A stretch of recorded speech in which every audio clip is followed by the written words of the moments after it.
BetOnline continues to be your number one sports betting source. From every Cinderella story to every hat trick, BetOnline has you covered with odds, stats, and more for every game, every play, and every win. BetOnline, the game starts here.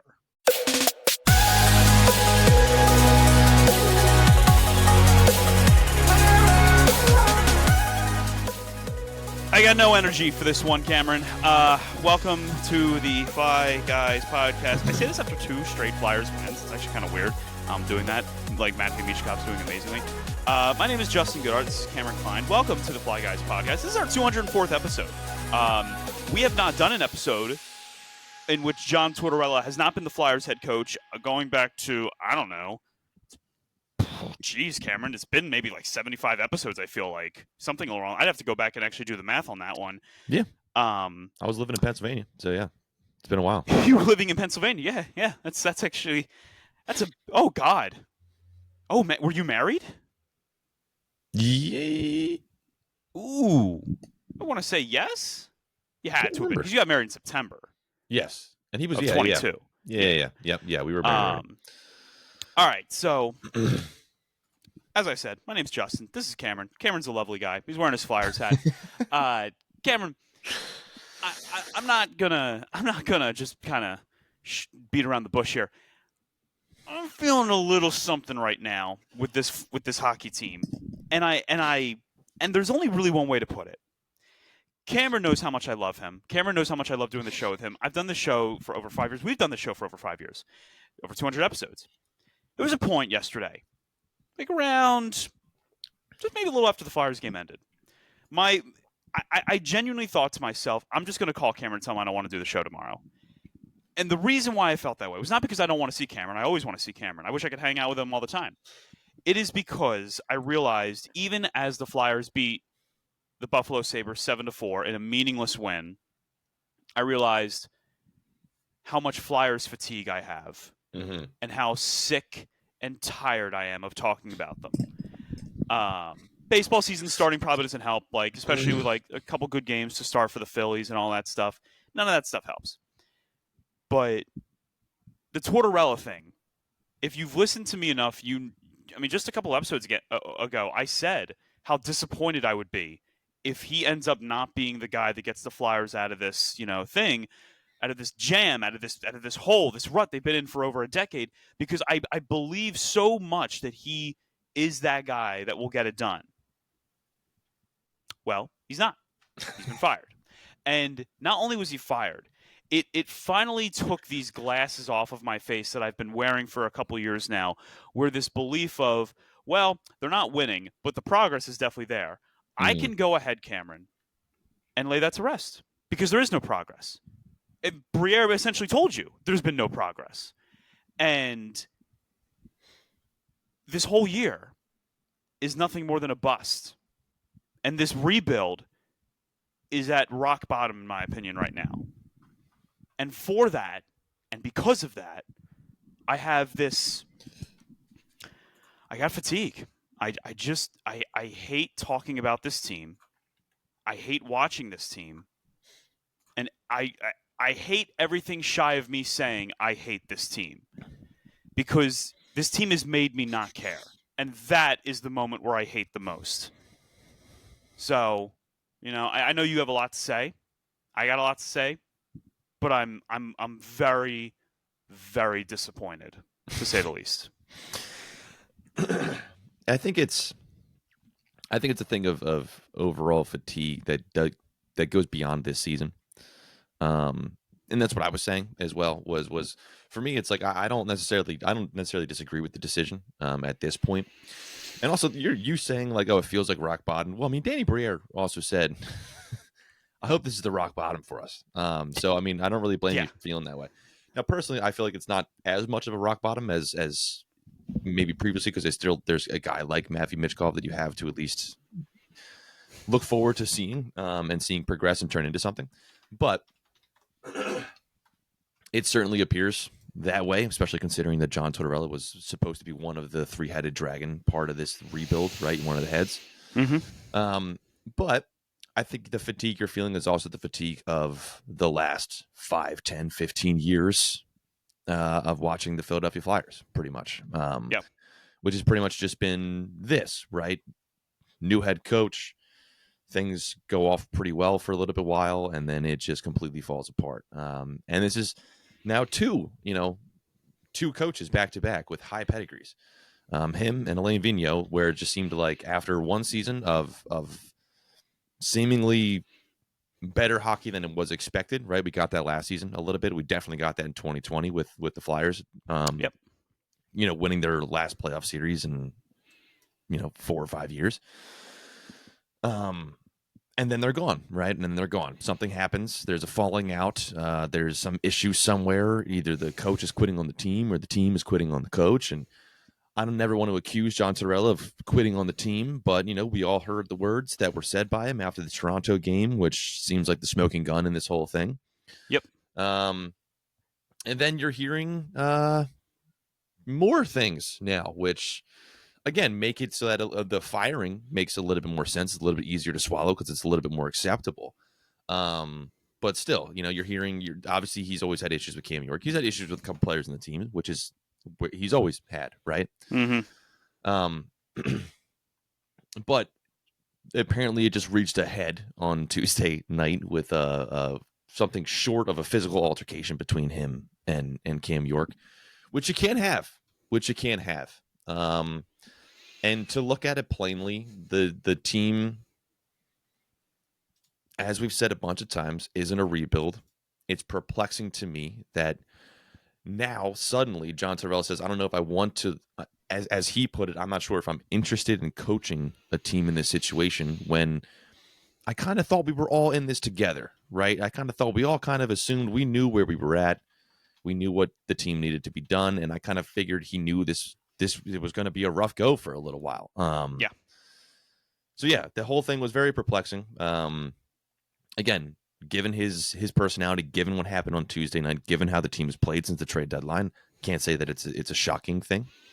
And I will say, to add some hope to this show, I kind of feel, we were saying this a little bit during the live stream of Broad Street Hockey, that maybe John Tortorella, he laid his foundation, right? And now, as Danny Briere said in the press conference, we're looking for somebody who's ready for the next steps in the rebuild, right? So maybe his time, he was just no longer needed here, right? Maybe he laid the foundation of positional hockey, of disciplined hockey, of defensive hockey, and now they want to transition to somebody who's going to be able to pick up the offense. He's going to be able to make the transition from out of your zone into their zone a lot easier, to allow Michkov to thrive, to allow Travis Konechny to start getting his points to go, to allow Travis Sanheim and even Cam York to quarterback the power play a little bit better. Maybe. Trying to be optimistic, but at the same time, the last two games, you saw Michkov absolutely explode into two games where he easily could have had a hat trick. And yeah, it's difficult to make anything out of it, really, but it's a lot. I thought I'd have a much better prepared statement after 4 days, but I still don't, because Cam York doesn't play Saturday, they still win. Or Cam York doesn't play Friday, or Thursday, they still win. Then they win again. They score 13 goals in 2 games. It's just,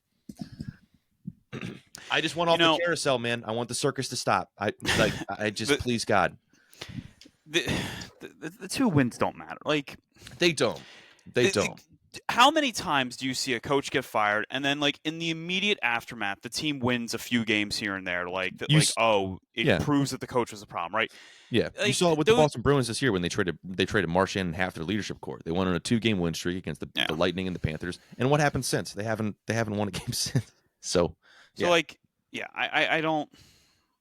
I don't care about these 2 games. I really don't. The altercation between Cam York and John Tortorella is obviously the most interesting thing that a lot of people, there was the quote unquote lines were crossed, right? That whatever happened between Torts and York, that's what results in York being benched.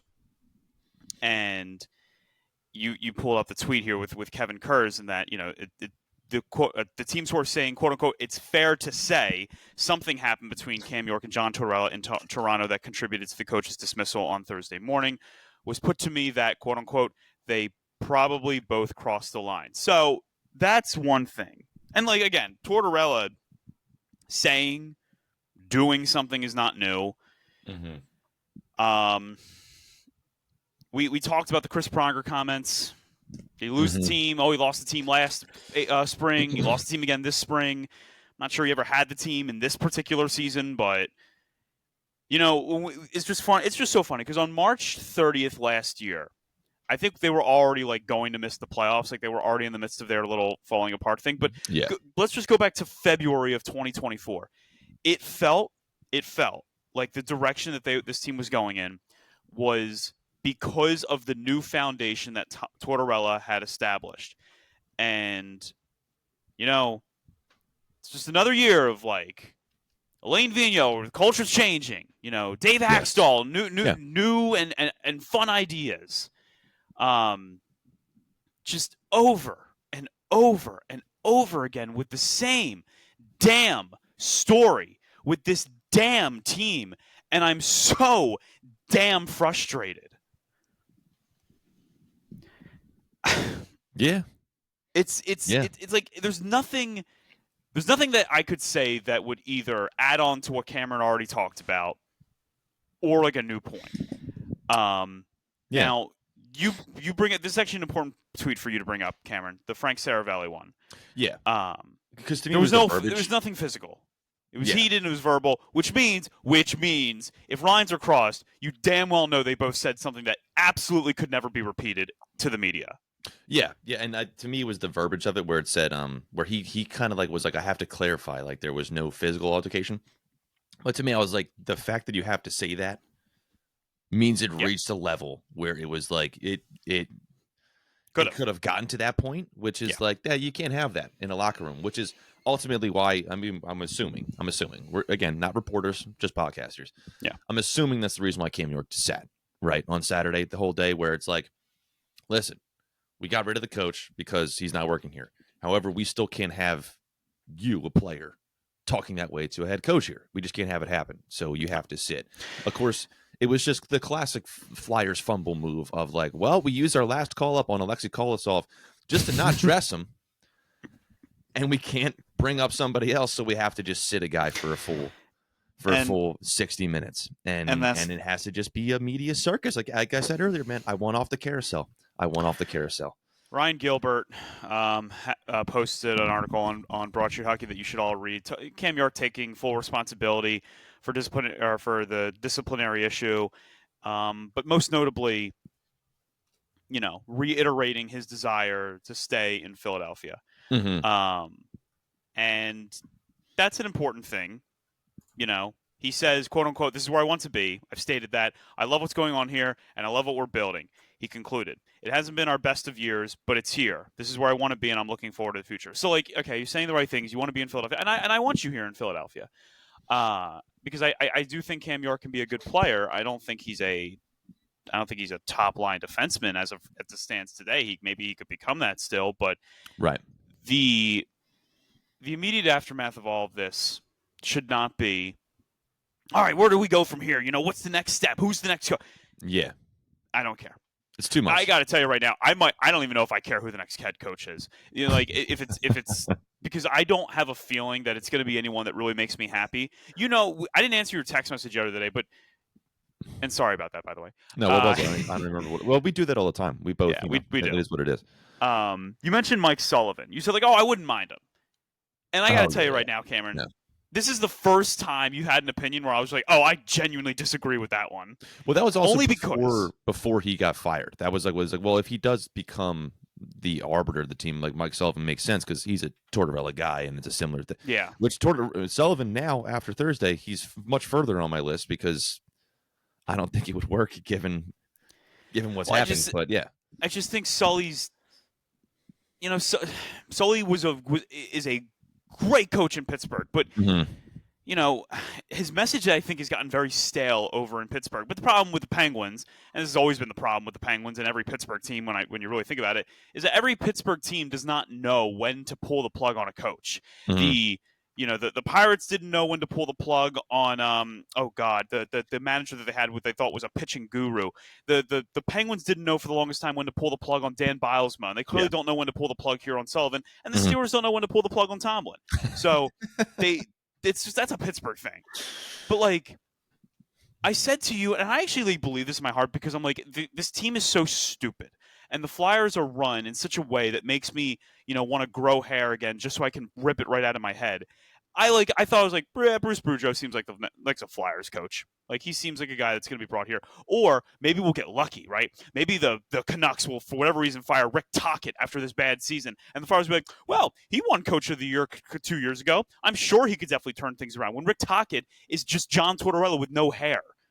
Like you mentioned, and less experience. No offense. and less experience. No offense to Rick Tocchet, but it's like other than that Vancouver season, he head coached with Phoenix or Arizona, whatever it was at the time. We all know what happened with that organization, right? They've never been a major contender. Like, yeah. Go on. Now you also mentioned Carl from UD. Hey, listen. Following in the footsteps of Jimmy Montgomery, who I think everyone would agree, Jim Montgomery's a good coach in the NHL. He's fine. Yeah. The Blues are making a run. They're making a run. They're making a run. They're probably going to make the playoffs. Yeah. But the thing is that the success that coaches from the college ranks have in the NHL is very far and few in between. Yeah. And I don't personally think that Carl is going to be the guy that comes in and restores what the Flyers are looking to restore. Because what we've become, I really had to think about this last night because I decided ultimately I'm not going to call Cameron and tell him I don't want to do the show because I wanted to say this. The Flyers are the Atlanta Thrashers at this point. That's what they are. They're a meddling team that doesn't threaten you. That the Flyers made the playoffs. Wow, good for them. And then they get smacked out of the first round. That's what the Flyers are. And that's what the Atlanta Thrashers were. That's what the Florida Panthers were in the late 2000s. Mm-hmm. That's what the Carolina Panthers were after their 06 run from basically 2008 until like 2017. That's what they were. They were a garbage franchise. Yeah. That's what the Toronto Maple Leafs were before 2017. They sucked. And the Flyers are now that. The Flyers are this decade's Atlanta Thrashers. So how do you go from being the Atlanta Thrashers to a better team? Well, in the Atlanta Thrashers case, they figured out we have to move into an entirely different country to become a better team. And for the Flyers, they don't have that option. Right. So how do you do it? Well, in my opinion, it takes a great head coach. And I don't mean a great head coach in terms of like, oh, well, I like this guy because he does it. I'm talking an established program rebuilder. Someone like a Barry Trotz in a way. Someone that could, do that like Barry Trotz did with Washington. Then he rebuilt the Islanders and, he built up, Nashville when he was there the first time. Someone like that. Would I trade the farm for Paul Maurice to come to Philadelphia? Probably not, just because Paul Maurice would have nothing to work with. Mm-hmm. But they need a coach that can build a team up from the ground. And guys like Maurice, I don't want the Flyers to hire this guy, but Joel Quenneville was another one that could build a team up. Of course, Joel Quenneville is a trash person, so I don't want him as a coach. Yeah. But that's what they need. I thought Tortorella was that, Cameron. Mm. I really did, and I was wrong. And that, shatters ages 15 to 25 Justin. Yeah. Because I was convinced that guy was the best head coach that you could possibly ever have on your team. And for certain teams, yes. But for the team that I wanted it to see the most, it was not the case. Yeah. See, it's funny because I understand the pessimism, but at the same time, I'm not hopeful by any means, right? By any stretch of the definition of the word right now, currently. Because again, I'm feeling what you're feeling in terms of that fatigue, in terms of that here we are again. And again, like you said, because I was the same way, right? Going back from when I was 14 years old, John Tortorella to me was the man, right? Just because he didn't care. He would just come at you. He would just be aggressive in interviews. Yep. He showed his personality on his sleeve all the time, which is very rare in hockey. And he was just a no nonsense. I'm going to call it how it is and deal with it directly kind of person, which I thought was perfect for the Flyers at the time. And I still think that maybe it was right in terms of identifying and creating an identity where you're trying to focus more on discipline and positioning and those kinds of things. I think that what happened, at least in this season, is that you're seeing hopefully on the management side, a change of the guard, a change of the philosophy where they're ready to take the next steps, where they've gotten rid of the fat, essentially. And you're going into the season, you need centers, right? You trade two of them away. You trade away Morgan Frost, you trade away Scott Lawton. You trade away a leader room guy like Scott Lawton, those kinds of things. And the team just bottomed out, which is natural. And they just got burnt out from John Tortorella still putting up that no-nonsense kind of thing. But still, regardless, I think it's overall a changing of the guard in the NHL, though, because I think you see a lot of coaches like him that are not doing well, right? The coaches of the past. Peter Laviolette, the New York Rangers are sputtering right now. They're fighting for a playoff spot, but when you looked at that roster coming into this season, they should have had a playoff spot. There's no reason why they shouldn't have had a playoff spot. The fact that they didn't is kind of embarrassing, right? You mentioned Joel Quenneville. Now he obviously is a terrible person, so that's a different reasons. Mike Babcock, another one, right? He had a second stint. I forget which team he got with again. He was there for like 3 days. Toronto. Yeah, and then he got fired because he was like kicking his players. No, he got another stint, like just last year. Oh, that the Columbus thing, right? That was Columbus. That's who it was. Yes, yeah. Columbus. Yes, this season. Yeah. He was there for like 3 days, and then immediately got canned again. Again, like an old school successful coach, right? But it was just too much. The game's passed him by. He's asking for players' phones and shit. It's ridiculous. So no, he's gone, right? Alain Vigneault, another one, another great coach, a guy who got very, very close to the Stanley Cup, who went to multiple finals, gone, right? So as much as I'm disappointed as well, and I'm disappointed the Flyers are once again here, I think it's just kind of a byproduct of the game changing and some of these coaches falling behind it. And I think John Tortorella might be the case for him. Again, he saw the Michigan goal a couple years ago from Trevor Zegras and just said, that's disgusting. Get that out of the game. It's going to be hard for a guy like that. It was brought up multiple times throughout the season. It's going to be hard for a guy like that to coach a guy like Michkov. Yeah. And to really, really allow him to excel with every talent that he has. And these two games, I agree with you. They mean nothing. I think it's just a burst of energy because something new has happened. But I don't think Brad Shaw is the next greatest head coach in NFL history, NHL history. I don't think he's found a way to like reach some untapped potential in Matthew Michkov. But at the same time, I do think that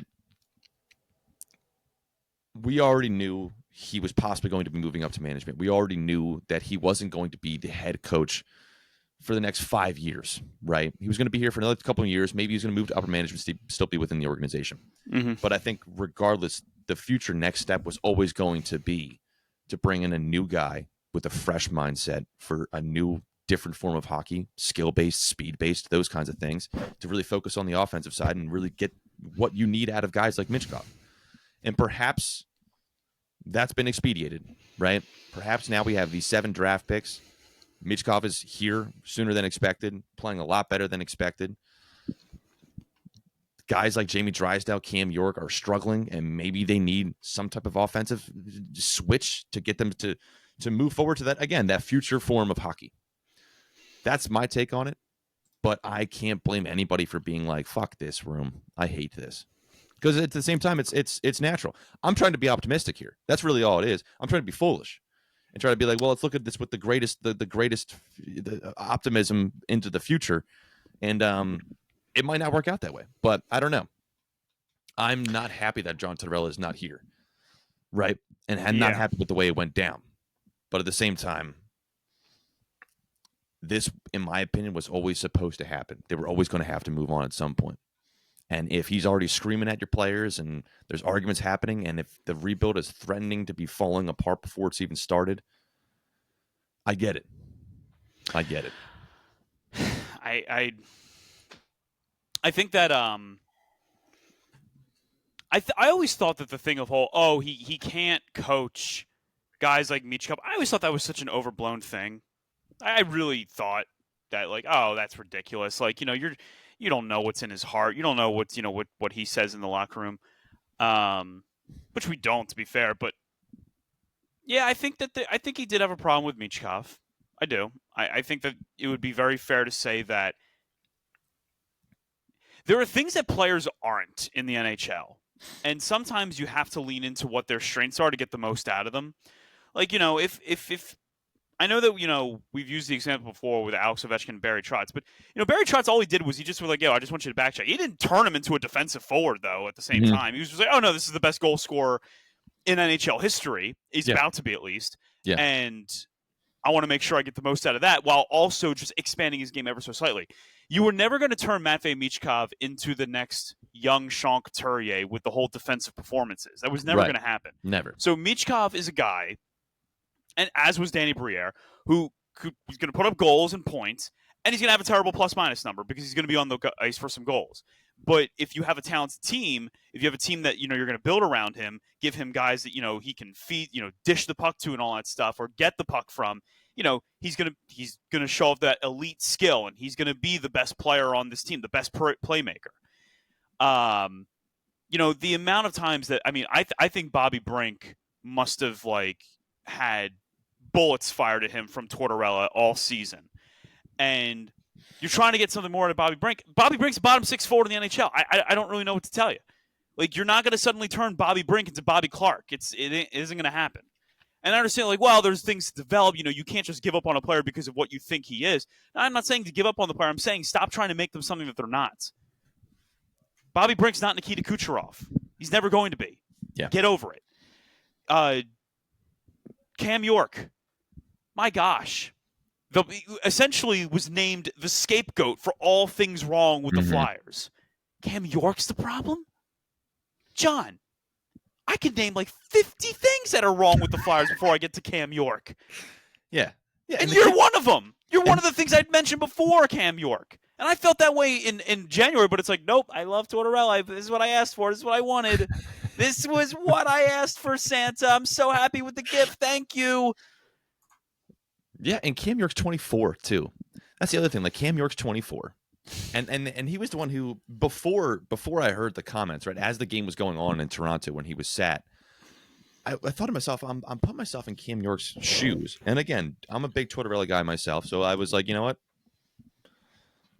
Wasn't as much as I don't think I had my rose tinted glasses on as much as you did, but I was still in the same way of just like, well, maybe something happened. But I'm thinking to myself, I'm like, if I'm Cam York. Going into the season, we needed centers. We traded two of them away. We traded away Scott Lawton. The locker room is abysmal. The goaltending's been what it is throughout this entire season. Sure, did I make a mistake? Yeah, but there's 10 games left in the season, and I just want to go home, man. Yeah, because this sucks. Yeah, and I made one little mistake, but I'm still the guy who's number 2 on your on ice time of all your defensemen. But I made one little mistake, and you're screaming at me. You know what? F this. I'm done, right? I'm I don't want to screw this. It's not worth it. I can't really blame him for being and again, maybe that's why I'm not an athlete, why I'm not a hockey player. But it's like I'd feel the exact same way. I'd be like, dude, especially if the screaming kept happening and then we go into the locker room and we're still talking, it's like, yeah, I'd probably find myself screaming back at you too. I gotta say, I don't think Tortorella learns how to let things. I don't think he's ever been good at letting things go. Like he just, once you're in his doghouse, it takes forever to get out of his way. Like, my gosh. Oh, jokingly, Morgan Frost had to beat up John Tortorella to get him to let him play again. Ugh. Yeah, it shouldn't have taken that, honestly. And you know what? We knew the problems with York well before that benching, because there was the whole thing where he got, essentially put up in the press box, and he's just like, I wish someone would communicate with me what the hell's going on. So clearly, these problems were happening far before, that night in Toronto. But again, we heard it back with Sean Couturier last year. Like, not young, but same thing. Benched, wasn't told why, and that's one of the other things. Like, you gotta, whatever. That's what I did not respect. You're not gonna communicate towards at all. Like, you know what? Like, this team is rebuilding. If there's something that someone's doing that you think is wrong in a rebuild, you better tell them why they think they need to be benched. Just like enough is enough with the whole I'm going to bench him, I'm not going to talk. And if anyone from the media has the gall to ask me about it, I'm going to say it's not your business. Apparently, it's not even the player's business to know why he's been benched. Which I gotta say, like, again, in terms of like sound bites, it's just hilarious, right? That's what it is a reason to love him. It's just like that hilarious. But I gotta say, you just saying that where it was like, it'll be funny in time, Cameron. It'll be funny in time for me. Maybe it's funny for you now. In time for me, it'll be funny. Now I feel like I'm finally like opening up and I'm just like letting out like the like I don't have Stockholm syndrome anymore, right? I'm finally able to just look at things and just be like, yeah, he wasn't a good coach in Philadelphia. He just wasn't. The problem is that there hasn't been a good coach in Philadelphia, arguably since Peter Laviolette. Yeah. Like again, you had the 1 year with Vigneault, but no, it's like you had the 1 year with Berube where they made the playoffs. Oh yay! And then. Hackstall was a disaster. You had 1 year with Vigneault, which was like, oh man, go from Dave Hackstall to Lane Vigneault. Culture change. Philadelphia. We're back, baby. Right. And then that lasted approximately a cup of coffee, and then we were done. And then we were back to sucking. And it's like, oh, John Tortorella, he's a disciplinarian. He is going to lay down the hammer. And apparently, I thought I was getting like the Giants of what the Giants got in Tom Coughlin. No, I got the Jaguars Tom Coughlin version, as it turns out, because John Tortorella clearly has nothing left in the tank. Yeah. For him to make the comments he made Tuesday night. I'm not interested in coaching a team like this. So anti John Tortorella was so not what I expected. But yeah. I will say. All right. You bring. I want to ask you. What? No. I want to ask you about that. I want to ask you about that comment, actually. By the way. Yeah. Do you think he knew? I mean, obviously, something happened, right? Something happened. So he makes that comment. There's the altercation.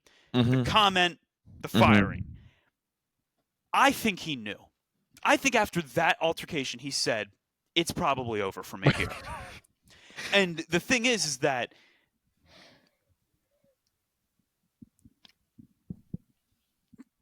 I'm trusting Danny to have gotten or to get the next move right? Yeah.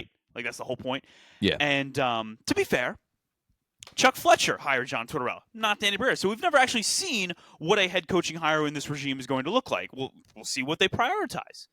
When they're announcing Bruce Boudreau, I'm going to jump from my roof. If they actually do that. I use Boudreau as a joke, and I know that people are like, well, what's wrong with Bruce Boudreau? There's nothing wrong with Bruce Boudreau. He's a nice guy from what I understand. There's nothing wrong with John Tortorella either. He's not a winning coach is what the problem is. Right.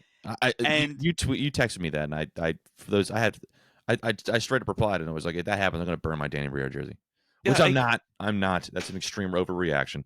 That's a Justin reaction. That's what that is. But it was my first. I was like, I can't do this again.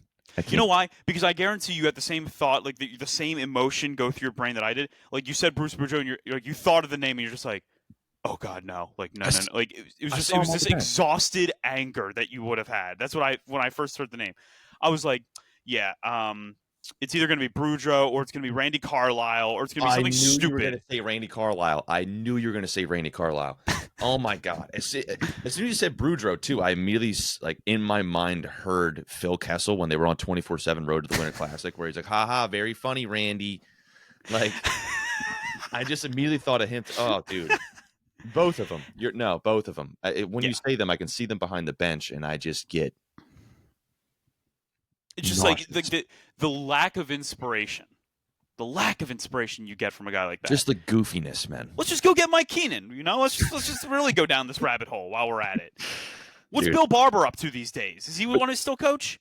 I think he just was that Bob Kelly that he'd lead the Flyers front office. One of them stepped down as like Bob the Hound Kelly. That's who it was. Yeah. Well, he's available now. No, but you bringing up Tortorella not communicating with his players and being like, them not knowing what they did wrong. It just reminded me of J.K. Simmons in Whiplash when he kicks the one kid out of like in the first scene that you see him. I don't know if you've ever seen that movie, but he kicks the one kid out of his class because he's off tempo. Yeah, and he thinks he is, and he just that's a great movie, by the way. Oh, it's such a great movie, fantastic. But then as soon as he's gone, they're just like, who was it? And he was like, it wasn't him, it was actually you, but he didn't know the difference. And it's just like, well, how is he supposed to know the difference, man? Like, if you don't tell him, like, whatever. Wait, what was that? What was the name of that movie again, though? What was it? Whiplash. Whiplash. Yeah, okay, yeah. Because what All-time I great remember movie. the most from that movie, because now that you've mentioned Whiplash, I can't. I just remember like when he's just down in the kid's face and just saying like the most diabolical things to him as the kid's trying, as like the main character's trying to like get it right, Are you leading or and are you dragging? And he's just like, hit it, like yo, dude, yeah, yeah. like obviously the thing is like you're supposed to get some sort of relief, or I don't know, they provide this quote unquote relief at the end of the movie when the kid's like performing in the guy's performance and he's like, oh, we got it, oh look, they're actually liking each other at the end, and the whole time I'm thinking, no, I would want to kill this guy still, like Yeah. I Yeah, it's like he broke through. He broke through, and that's what the that's success the good. is. But it's just like I was at waiting what for like cost, the though, kid's man? father to like take a baseball bat and beat the guy to death. That's what I was waiting for in the Yeah. movie. Yeah, and that's what the film's about. It's about like the sacrifices you make and like the pain that you go through in order to Yeah. reach this level of greatness. And like, is it And- worth it? Not for me. But is it worth it to go through the pain and emotion of being a Philadelphia Flyers fan for the one day glory?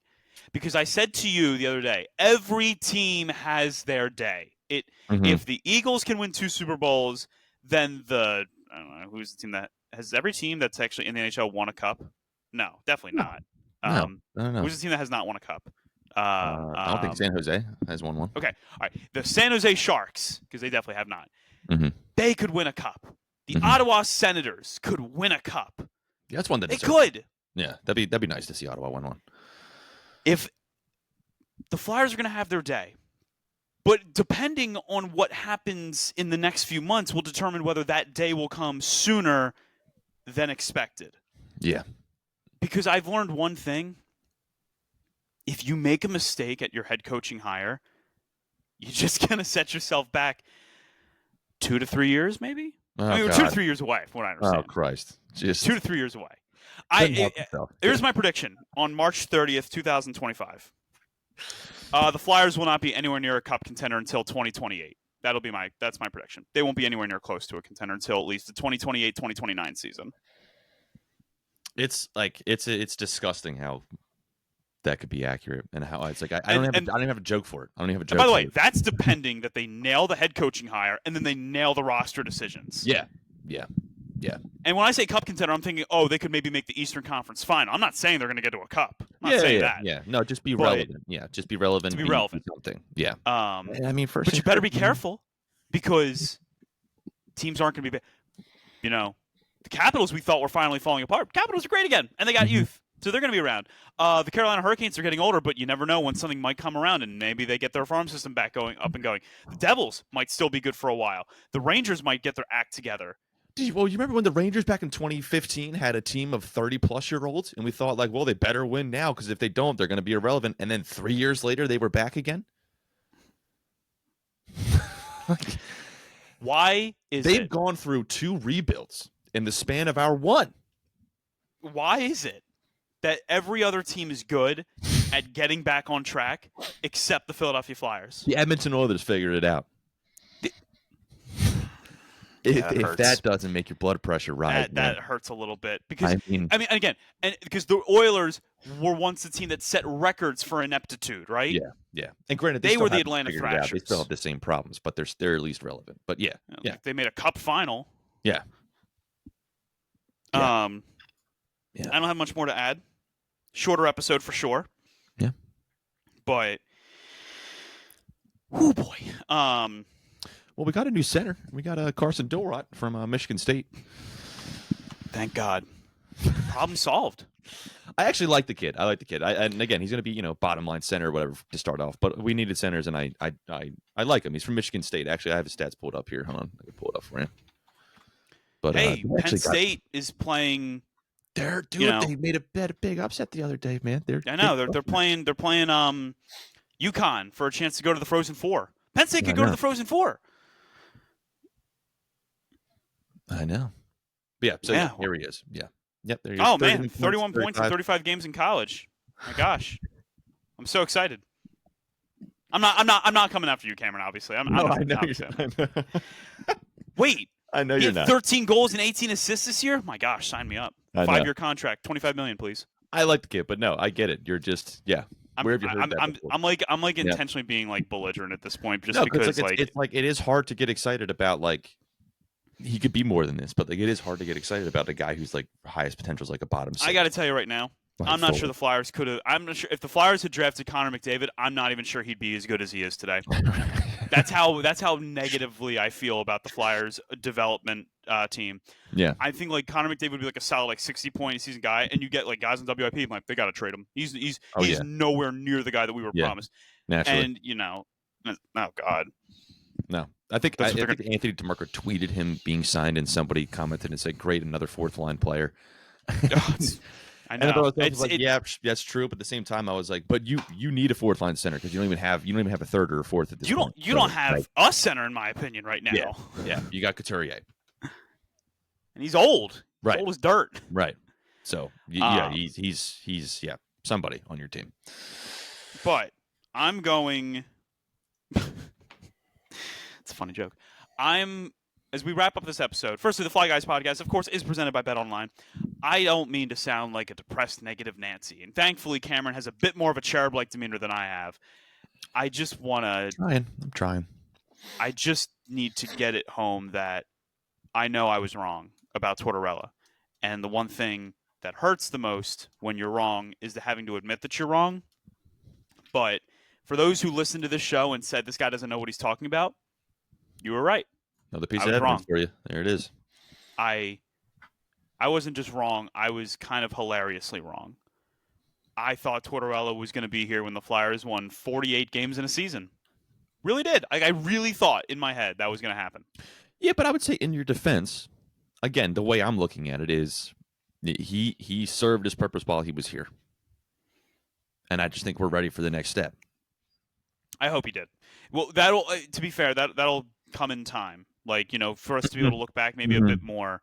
Yes. Again, that's me being optimistic, but yeah. Yeah. The point is, I don't think his time here was worthless. I hope it will not have gone down in vain.